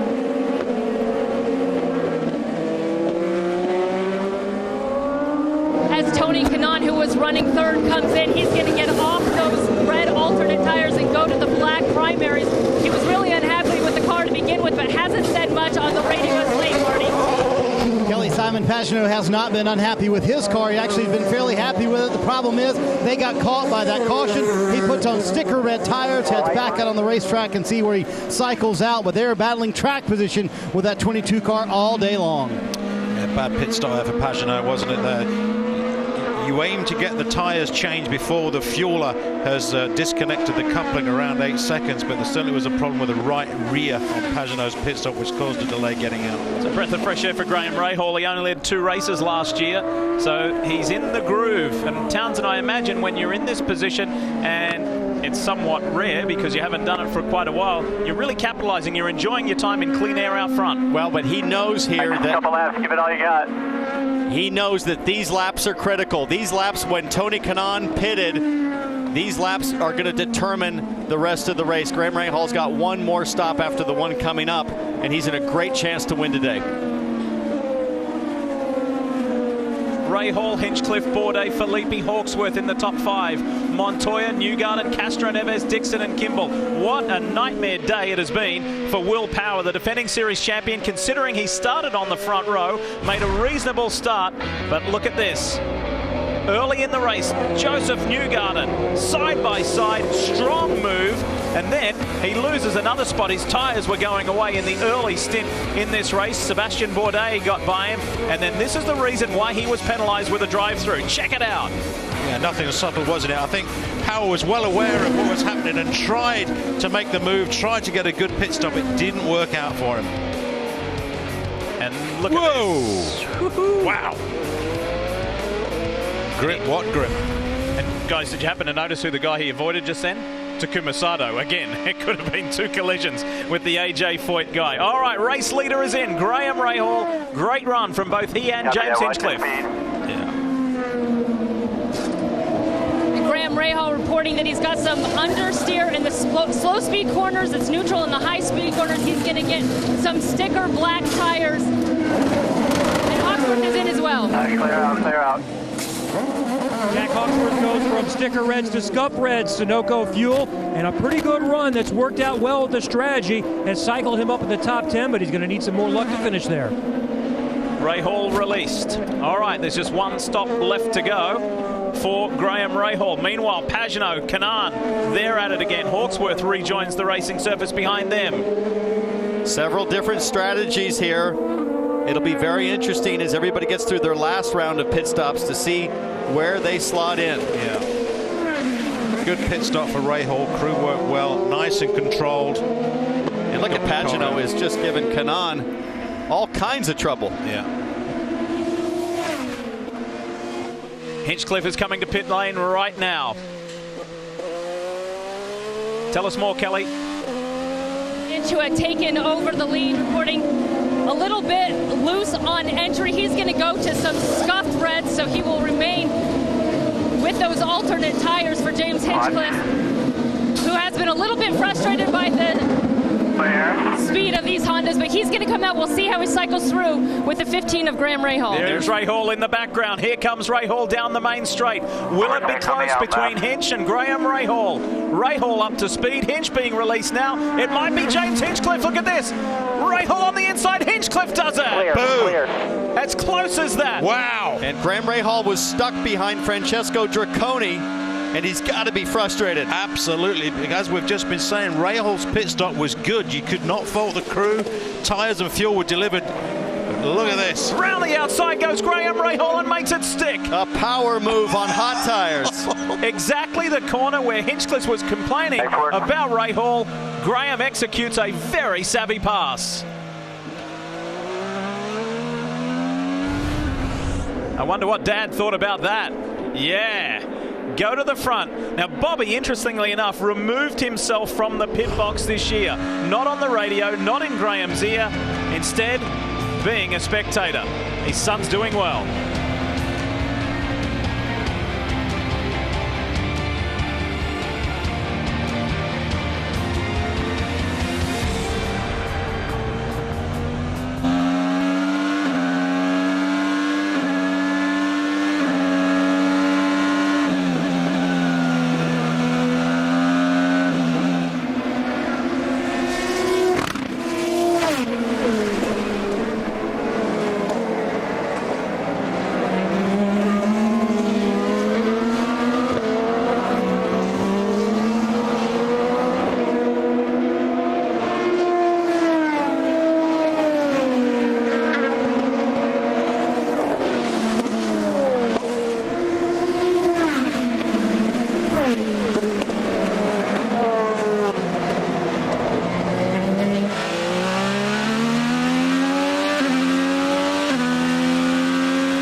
Fantastic racing on the track on the right side of your screen. Our championship leader Juan Montoya hits pit road. He had the contact earlier with Charlie Kimball. Needless to say, it has been an eventful day for our championship leader. This should cycle everyone through, Lee, and finally everyone's pitted on this cycle. Yeah, Montoya stayed out, led a lap, got that bonus point. It has been a tough day for JPM, though. Now it sets up some great racing with a group of 10 cars all on the same strategy, all with the same fuel load. Jake's on the inside of Draconi. Draconi, during the break, was making life incredibly hard for James Hinchcliffe. Hinch has since cleared him. By the way, I want to update you that Stefano Coletti has served a drive-through penalty for that contact with James Jakes.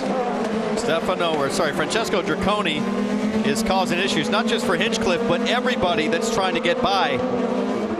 I believe Draconi got a little too racy for being a lap down here with these guys that are much faster coming through. But, Steve, at this track, there's very little place to hide. No, you can't do that. I mean, you want to move out of the way, but it was certainly not doing anybody any favors. On board, Tony Kanaan. Right, so listen to these names. Pick out your favorite driver. Newgarden, Castro Neves, Dixon, Hunter-Reay, Andretti, Chavez, Munoz, Sato, Power, and Gonzalez. All stopped on the same lap. We've got several different groups out there. Then you go to Rahal, who has a lap less fuel than Hinchcliffe. Coletti's on different strategy. And then you go back to the others, like the likes of Kanaan and Pagenaud. Whose strategy is going to work out the best here at Barber Motorsports Park? I think it's been a pretty good day in general for Sebastian Bourdais. Oh, it's been terrific. It's been on the back of a nice, consistent pace and what appears to be a very good race car setup. As we watch everybody behind Pagenaud there, and Philippi's still trying to get by Draconi. While we're in the break, you may have noticed Bourdais and Luca Filippi did pit at the same time. Great work from the KV Racing Technologies team to get Bourdais out ahead of Filippi, so no position lost there. But a lot of track position lost here for Filippi. Well, it's one thing to get close, but you have such a wake there as the trailing car, as Draconi still does not yield. No. And that'll be at least a second or two lost just in that one move for Filippi on the other cars he's racing with ahead. At some point, race control has to intervene here and display the blue flag back up front. This is second and third. This is first, second, and third. There's 1.3 seconds between Joseph Newgarden, Helio Castroneves, and Scott Dixon running in third. Ryan Hunter-Reay is up to fourth, and Marco Andretti up to fifth. Can you believe, or wouldn't it be something, if that yellow car right at the very back of that picture, Ryan Hunter-Reay was able to finish at least in the top 5 after starting 18th? That would be remarkable. It really would be a remarkable achievement. And as well, you know, thinking about Scott Dixon here, Lee, Scott Dixon, the car seems to be handling well now, but earlier on, Dixon was complaining about the car, didn't like the way the car was handling at all with understeer and oversteer, but he seems to have it now. Well, watch this. Even though Helio Castroneves won out due to that pit stop issue with Joseph Newgarden, Newgarden is making that corner his own. That's exactly where he put a move on Will Power early in the race, and that's what he did again to Helio Castroneves. That's slick. Lee, if you're going to win today, it's going to be on the back of a move like that. That was just exceptional racecraft from Joseph Newgarden. Inside is Scott Dixon, down into 5, not quite close enough. Helio has won here before. He's been on pole here before. He was on pole today. This track has been good to the man in the AAA Chevrolet. Dixon, this has been a source of frustration, Marty, for him, hasn't it? Never won here, but he's never also finished off the podium here either. So his worst finish here is third. Scott Dixon on the radio talking about his battle with Helio Castroneves, and he's not been very happy with Helio Castroneves. A couple of laps ago, earlier, he said he blocked me twice in one corner. He asked race officials to look at that, and they deemed it they would just warn Helio Castroneves. So Scott Dixon a little frustrated riding behind that 3 car. And guys, in the last lap, Newgarden has laid down a second, even more on these guys. Joseph Newgarden is now 2.6 seconds out in front. And with each lap, Hunter-Reay is getting closer to Dixon. Beautiful effort. We were talking about it just a few moments ago from Andretti Autosport. 2 of the biggest movers of the race. Carlos Munoz up 16 positions. This man on screen in the DHL Honda, Ryan Hunter-Reay up 14. Massive effort. Here's Hunter-Reay closing down on the back of Dixon.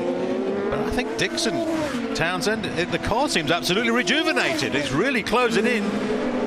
Now it's incredible. But you remember back from Long Beach, Castroneves was very subtle and creative with his line while leading, with guys like Pagenaud charging from behind. This is what 17 years of IndyCar experience can give you. You might not have the fastest car at a certain day, but you can certainly learn how to keep somebody behind you as we watch these 2 teammates battle it out. That's Marco Andretti and Carlos Munoz. Been a pretty spirited run too from Marco. He's put on some good moves a couple of times on his teammate. Now he's got another teammate in young Carlos Munoz behind. It's been a pretty quiet year for Munoz in general, and this weekend hasn't been all that great either. In his own words, he just hasn't felt in the groove here. Hard next day, you're 6 away. Will Power cruises on through. Gabby Chavez, Takuma Sato, then Graham Rahal. Finally, Dixon's by. Dixon gets by Helio Castroneves. He's been reporting on the radio. When I get close to him, I just can't execute the move. Finally, he's done it. Still the number. A lot of that, Lee, I think, down to the turbulent air washing off the car and affecting the front wing. But here it is. Up and over the hill. Yeah. You do not see too many moves there. Well, he was just able to sneak his nose in coming off of turn 2. Castroneves knew he was there, and now he's gone. Yeah. Look at the gap back. Incredible. So Dixon begins the chase. Keep this number in mind. 3.1 seconds is the deficit to Joseph Newgarden.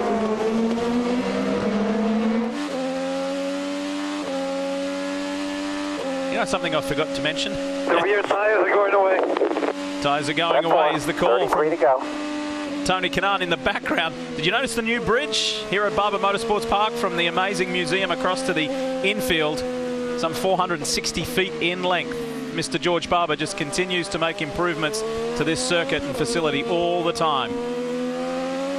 And when he makes an improvement, as we watch these two guys battle, George Barber doesn't just build a bridge, he builds a bridge that could support tractor trailers going across it, not just pedestrians. The quality here is unbelievable as Hinchcliffe is side by side with Gonzalez.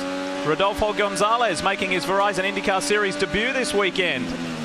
The Venezuelan, whoa, and he's not yielding to Hinch one little bit. Now on the inside. Exiting turn 5, look at this run. Boy, they're close. Yeah. And who's bravest? Who backs out first? Wow. Good gracious, that gives a fantastic idea of the speed, doesn't it?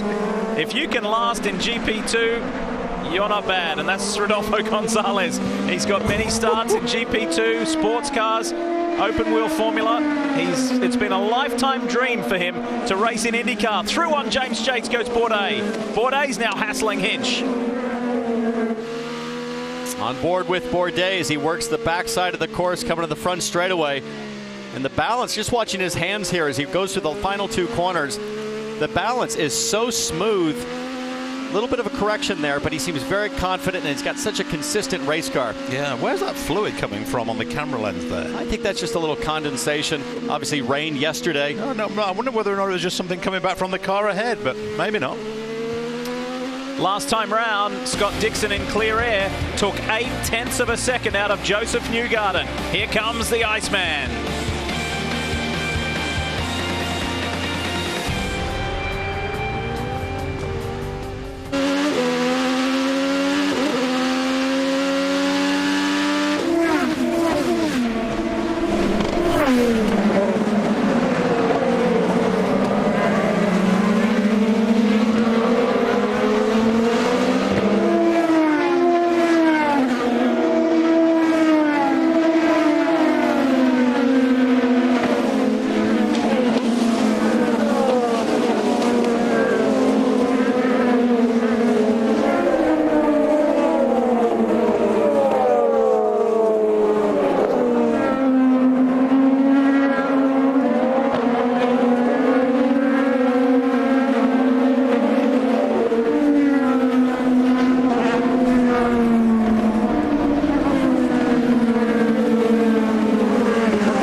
an enjoyable Verizon IndyCar Series race here at Barber Motorsports Park as you ride with Sebastian Bourdais working on Rodolfo Gonzalez making his IndyCar Series debut. Gonzalez is not scared by any of the big names around him.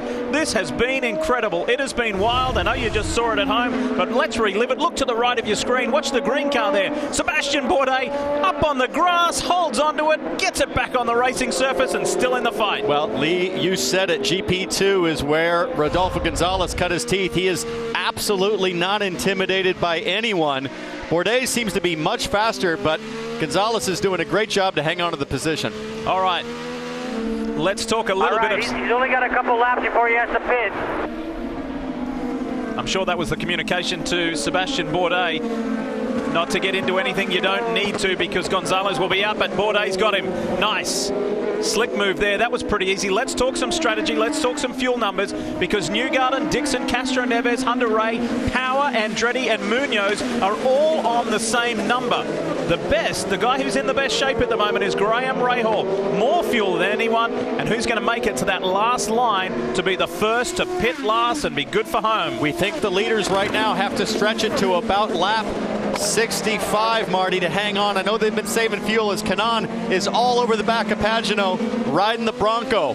And you're going to see a lot of teams pit right now, actually, Townsend. So that means they'll really have to stretch it, including Helio Castroneves trying to get all the way home from this lap. He's going to pit this lap.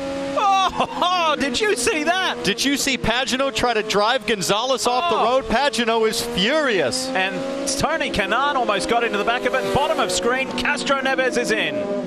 Just so much going on, Lee. The action on the left, pit stops on the right. Helio will be the first one to come to pit road. Those sticker red tires going on for Castro Neves. They're waiting. Roger Penske says, wait for me. And actually, Roger said go. It took a second for Helio to actually get off pit road. We'll see where he cycles out, and if pitting early will help him. Oh, that second's going to cost him dear, I think, right here. Right alongside Jack Hawksworth, Sage Karam on the inside. That 1 second, Townsend, that would have got him ahead of Hawksworth coming out of pit lane. Oh, Karam looking around the outside. And what Castroneves did not do is swerve straight to the apex like his teammate Power did earlier. Now, this is interesting, guys. There's 28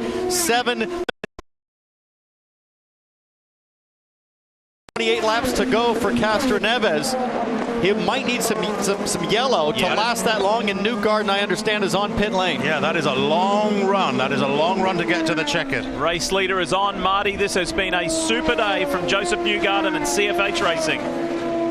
It's been a fantastic day for Joseph Newgarden. I talked to Sarah Fisher a moment ago, and she said, I don't think we can make it lap 65. So indeed, they come in on lap 64, a little bit longer on the right front there, trying to get that tire on. Newgarden leads with those sticker red tires. Right, push, Joseph, get out Ryan now. Hunter-Reay also coming down, Lee, and having a fantastic day, just absolutely muscling this car. He said, I'm getting mauled out here at one point. The car just not handling to his liking. They make a little bit of an adjustment, but sticker red tires on for Ryan Hunter-Reay.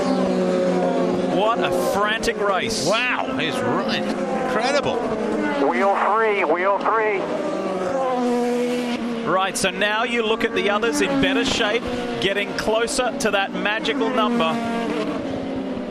Marco Andretti released as we race lap 64 of 90. And we are expecting Scott Dixon to come in next. And Scott Dixon clearly making the best fuel mileage of that whole group. He went one lap farther. That's critical, Marty. And a lot of that, Townsend, was because he was riding behind Helio Castroneves for so long. Graham Rahal, the leader right now. You see Scott Dixon coming down very slowly. Key pit stop here for the 19. They would love to beat Helio Castroneves off and not have to worry about that traffic. It's going to be a combination of sticker and scuffed red tires for Scott Dixon. There goes Graham Rahal by. Let's see where Scott Dixon will cycle out after he gets the Sunoco fuel. See where he finds himself on the racetrack once he gets on the track. Let's have a look where Helio Castroneves is in the background. Scott Dixon's going to be just fine. Comes out of the pits. Just ahead of Bourdais. Yep.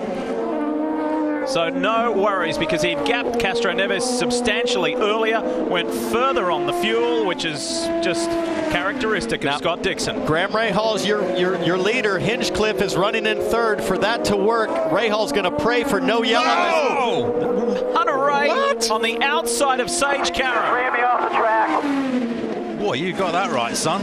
Karam Caram now gets into Jack Hawksworth. What on earth? We might be seeing a warning coming for Sage Karam. He is working his way to the front. The young American, take no prisoners. Take no prisoners for sure. Well, he wants to be the next American hero. He just ran Captain America off the racetrack. It wasn't so long ago that Pagano was complaining of being run off the racetrack by Hunter-Reay. Let's check it out. And Hunter-Reay, as he's working his way through on Jack Hawksworth, get out of my way. I want to get back up with that kid. Boy, that's exactly what it was, Lee, wasn't it? It just absolutely straight past him, and on we go. Check it out. Sage Karam in the black and red car, the Comfort Revolution machine. Boy, how quickly the tables can turn. Guys at New Orleans, it was Hunter-Reay on the inside with Pagano forcing it to the outside. Hunter-Reay said, I didn't deserve a penalty for doing that. Pagano put himself in a bad situation. Exactly the same situation now with Hunter-Reay. Kev? Jack Hawksworth making his final stop. He'll be a little bit better on fuel than those that just came in. He'll get Sunoco fuel and his final Firestone tire stint as well. Not been the day he's wanted, but Hawksworth trying to salvage something out of it. And this one is not going well either. Big problems, but it looks like the... And this just kills any chance to be under green flag conditions and have a stop that long. You're clear out. How unfortunate. How unfortunate. It's not going to work out. Let's take a look at this. Sage Karam bump on Jack Hawksworth. Look, I know it's not going to work out for Hawksworth today position-wise or result-wise, but from what he has demonstrated driving-wise, it's been a much better day than the early rounds. On board with Graham Rahal. That's Hawksworth ahead of him, having just come in and had that terribly slow pit stop because some problem on the right rear, whether it was I assume that the air gun wasn't working correctly. And the goal here for Hawksworth is drive as fast as you can, burn as much fuel, don't go a lap down. If yellow comes out, he'll go right to the back of the pack and have a chance again to work his way through the field, but right now he's hanging on for dear life. Let's talk more RHR. Here's Marty. And guys, as you'd imagine, the team not very happy with the contact on the racetrack from Mr. Karam. In fact, Rob Edwards called IndyCar officials over and said he deserves a penalty for that. You just had the argument a moment ago, and Ryan Hunter-Reay not very happy on the radio either with Mr. Karam kind of making his way through the field at his own leisure. That's Rob Edwards right there, formerly of Schmidt-Peterson Motorsports. Well, and I think the reason Rob is so animated is because the penalty they received at New Orleans in the same situation. Frankly, I see it as a racing incident, just like I did at New Orleans. I didn't think Hunter-Reay deserved the penalty. And I wouldn't think, for the Pagano incident, I wouldn't think that Sage deserves a penalty here, but if you're going to be consistent, I think you got to look at it.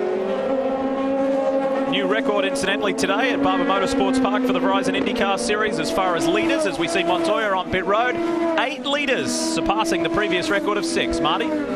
Lee, it's been a rough weekend for our championship leader. They never could find a good setup. Actually had to take a combination of his 3 teammates' setup to come up with what he's running today, and it's just never been very good. He kept saying that entire run, something is broken on the car. There's something dragging. You see him once again lose a wheel nut on the right front. That took a while to get the right front on. Montoya having a very, very frustrating day behind the wheel. Boy, yeah, right front problems again, Marty. Couldn't really see what it was. It's not that the mechanic lost the nut this time, just didn't really have the wheel in position on the studs on the upright. So, as we stand, Graham Rahal has almost a 4-second lead over Joseph Newgarden, but Newgarden will have to preserve fuel to make it to the end, or he's going to need some yellow. We look behind Newgarden. Hinchcliffe has 1 lap more on fuel than Rahal does. Those 2 guys can go on full attack mode as we climb on board with Hinch. Dixon is the next one in the order as Kanaan comes to pit road. And Dixon too may need a little bit of help to get to the end. Tony Kanaan, who has run as high as 3rd, 7th as he cycles through on the pit stop. He didn't ask for any adjustments. They'll go to sticker blacks, those primary tires for Tony Kanaan, and some Sunoco fuel to top him off. And he's out. Clear. Both Ganassi cars released, Kanaan and Kimball. Wheel 1 to the end. Charlie's been in the thick of it today too with Montoya. Yeah. Boy, that was hairy, heading down into the museum complex. Come on out, good clean pit stop. As for Kimball too, no problems there. Run to the end. Yep, final stop for those guys. Yeah. Let's bring it on home. I love this camera shot. Let's take a ride and listen.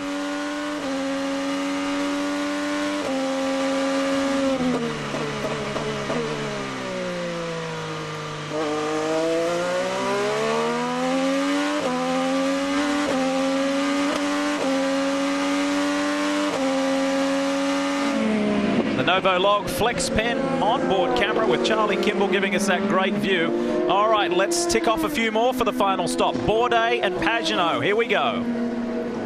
Sebastian Bourdais, who is on those red alternates, will go back to prime sticker black tires. No adjustments for Sebastian Bourdais, Marty. For his fellow Frenchman Simon Pagenaud, it has been a frustrating day because the car has really not been that bad. They just cannot get the track position he needs. They got caught out by the yellow early on, so he also very frustrated behind the wheel. Will have his last stint here on some sticker reds. Yeah, beautiful stop as well there. The problem for the teams, the pressure mounts. The later you push the car into the stint, the less time the fuel nozzle needs to be connected onto the car. Typically, you have a cushion of around 8 seconds. If you put less fuel in the car, you connect it for a smaller amount of time, and that puts a lot more pressure on the wheel guys to make sure they beat the refueler before he pulls the nozzle clear. Here comes Rahal. Race leader is in. Is this the day that Graham Rahal finally wins another one? His only victory back in 2008. Only about 22 laps for Graham Rahal on that stint, Kelly.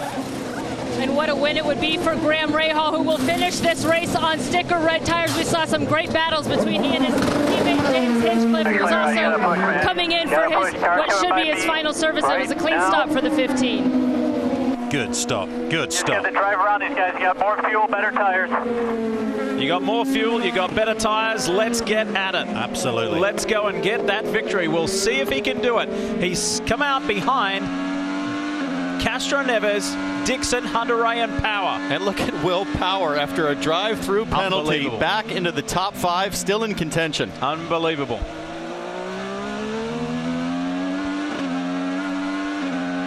You got more fuel and you got better tires. You've just got some of the biggest names in the sport to get by. But the question is going to be, how much fuel can this guy hang on to, the 67? We saw Scott Dixon pull off a miracle at Mid-Ohio last year, last to first and saving fuel. What can Newgarden do today?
IndyCar Live on NBCSN. Lee Diffie, Townsend Bell, Steve Matchett, Marty Snyder, Kelly Stavis, Kevin Lee, and Robin Miller with you. What a day we've had in Alabama. Beautiful day, warm temperatures and hot action. You may have noticed this during the break. Graham Rahal did get by Will Power, but wasn't cleanly. It didn't look like it. Let's watch Graham Rahal draft up behind it, Power. It looks like that left front end fence just gets into the rear right wheel pod. See it from a different angle. Look, it's going to happen. It's going to happen. There it is. And that's one of the things you have to adjust to year with the body kits, guys. The size of the front wing is much larger. Knowing where to judge the distance is very difficult. And guys, here's the dilemma for Ryan Hunter-Reay. He's trying to save fuel, trying to keep Graham Rahal behind him, but the team just told him on the radio, we'd rather finish 5th, let Graham go if you feel like you need to, rather than running out of fuel at the end of the race, because he's got to hit that number or they're not going to make it these final 16 laps. And here is the challenge for Graham Rahal in the Steak and Shake machine. He is now 20 seconds behind race leader Joseph Newgarden. There's a 6-second gap between first and second. We don't have 20 laps left. He's got to make up more than a second a lap to get up with Newgarden. Yeah, Graham Rahal's problem now is he keeps getting up right onto the gearbox of Ryan Hunter-Reay right here, and then in the corners, all that turbulent air washes over the front wing of Graham Rahal and takes the front downforce away. Townsend, what do you do? How do you make the move? Or must be, because he's a lot quicker down the straight than us. Yeah. I think there might have been a conversation about downforce levels. That would be my guess, because Rahal referenced Hunter-Reay's speed down the straight, or perhaps Hunter-Reay's fuel position and how much fuel he's burning.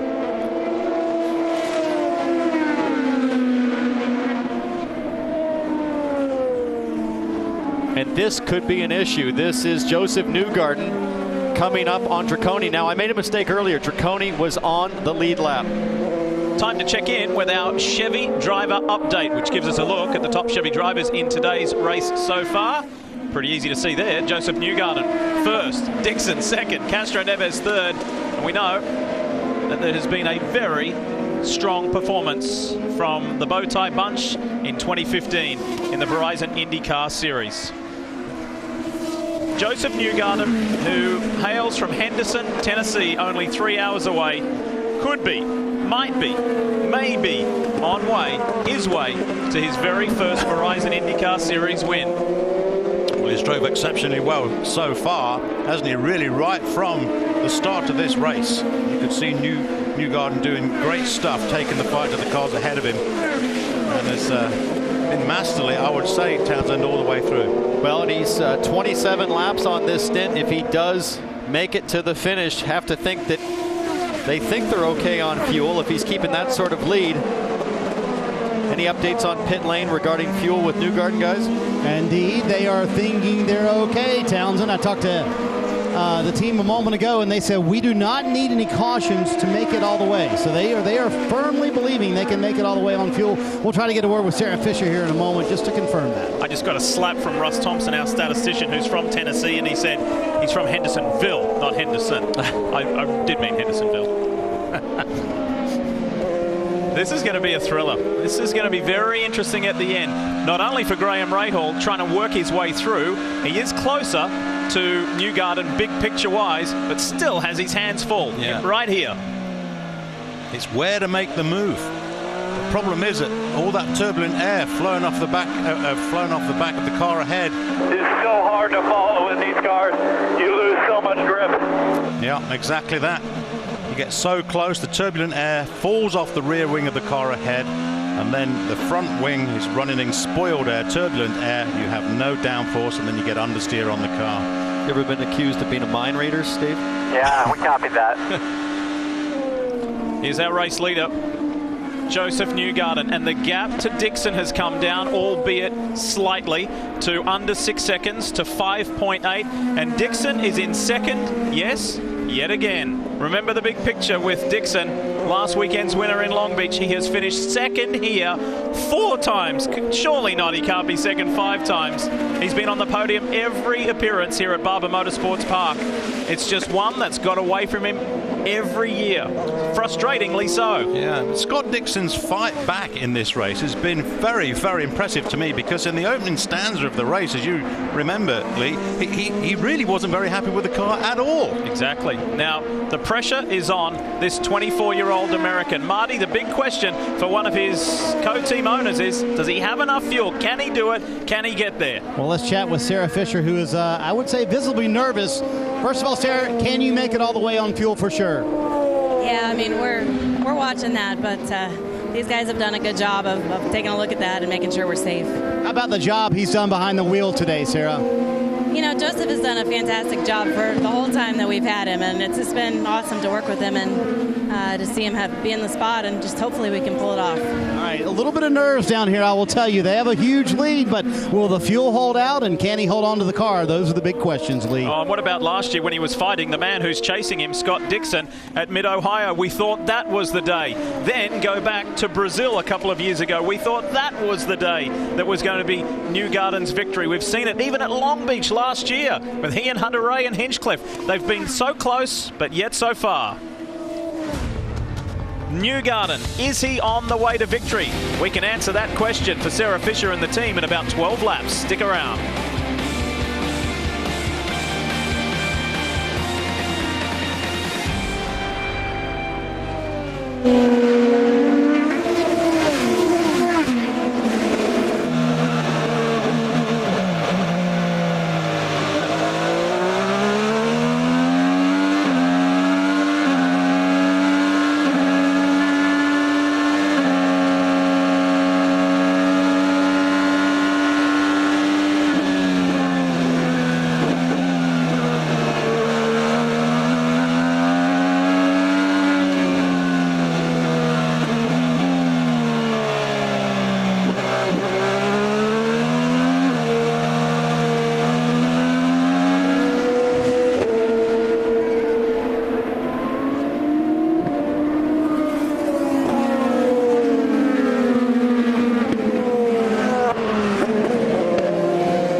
NBCSN is your home of motorsport, and we switch gears to talk about Formula One in a 3-week break at the moment. However, you can catch the Spanish Grand Prix, after those opening flyaway races.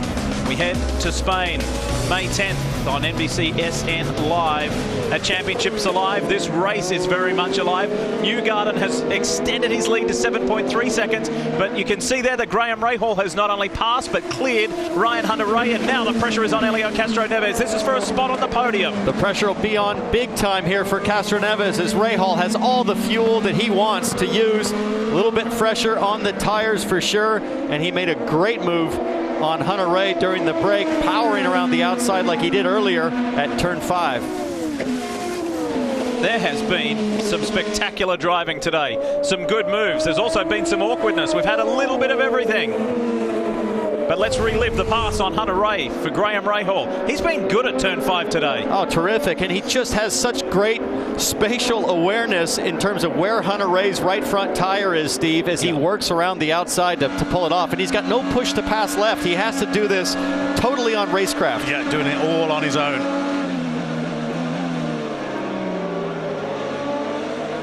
That is beautiful. It really is. I'm not sure if it was Eddie Jones, his race engineer, or his strategist, Ricardo Nolte, said on the radio, okay, I'm impressed. And he's going to do it again. Castro Neves, but Elio fights back. Wheel to wheel, Rahal does it again. Graham Rahal is showing the field. This is how you pass at Barber. That is for a podium finish, and boy, that would be a huge boost to this team, who's had a great start to the season relative to previous years. I've got to say it, Steve. I know you'll say it. Townsend, you will. Marty, everybody. Kev, anyone who knows Graham Rahal. We've been waiting for this Graham Rahal for some time. This is what his championship winning and legendary father thinks of it. Fantastic. How about the crew? Yeah, the crew like that too. Yeah, and Graham Rahal is absolutely doing everything in that car, working the steering wheel. Great to pick this onboard shot. Pressure on, they really have to save the fuel. Maybe you'll catch him. Yeah, keep the pressure on, but you really are throwing that car into the corners, and it is very, very, very impressive to watch. He's 17 seconds behind race leader Joseph Newgarden. He's 11 seconds behind, make it 10, behind Scott Dixon. Yeah. Boy, the gap that Rahal opened up on Castro Neves straight after that pass. And guys, as it runs right now, if we finished in this order, we would have 2 Americans on a road course podium and 3 in the top 5. Robin, how does that make you feel?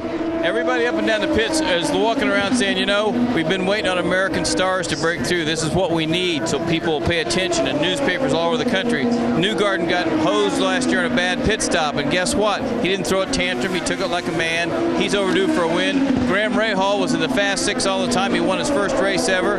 He's gone into a 2-year slump. This is exactly what this series needs to get back on the map. You got to have American heroes, and young American heroes are even better. Well said. Well said. All right, 7 laps to go. Leader's doing 72 zeros. All right, Rahal has sliced another 1.5 seconds off that overall lead. Last lap, Graham Rahal was 2 seconds quicker than Newgarden. 7 laps to go. You never know. He might have a chance to get close.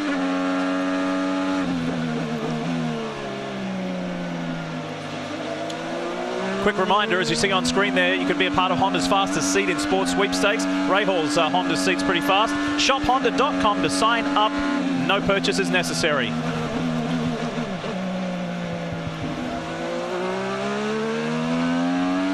And right now, guys, these are qualifying laps. You see that Firestone telemetry in the upper left. There is no fuel saving, Steve. No. Everything you can give me, kid, for 7 laps. Go get them. Corner by corner by corner. You've got to push, son, and you've got to push like there is no tomorrow. I mean, Newgarden is driving a fantastic race, but what young Rahal has been able to do here in these closing laps of the race is absolutely remarkable stuff.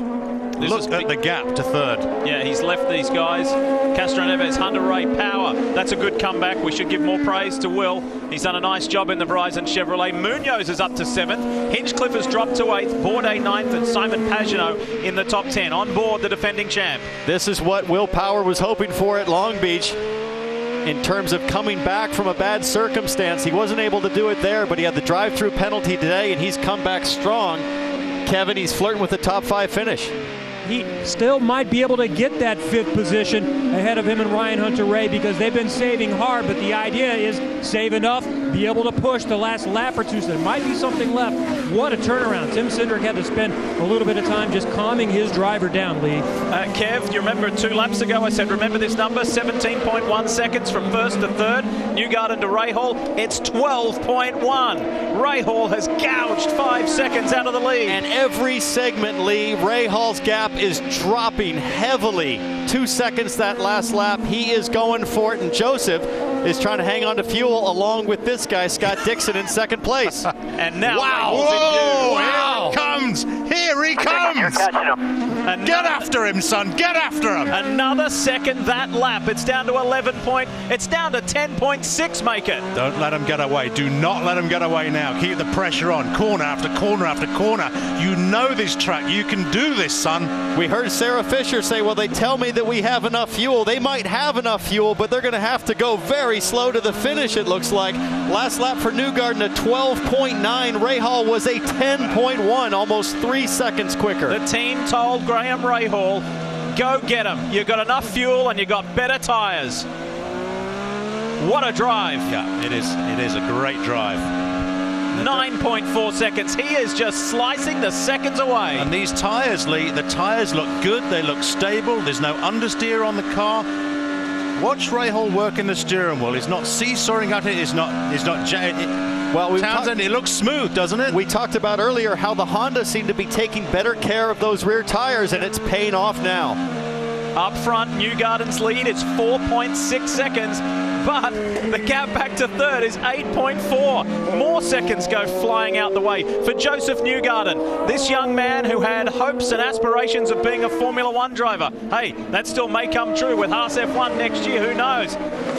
And Newgarden is running so lean right now. That last lap, a minute 13. Oh, lock up, slight lock up from Dixon. He knows there's pressure coming from behind, and he can't seem to do anything about Newgarden up front. 4.5 seconds from Newgarden to Dixon. It's only a couple of seconds back to Rahal. Rahal's gap to the leader now 7 seconds. Only 2 seconds, as you say to Scott Dixon. We don't need to count anymore. You can see it at home. They're right there. 4 to go.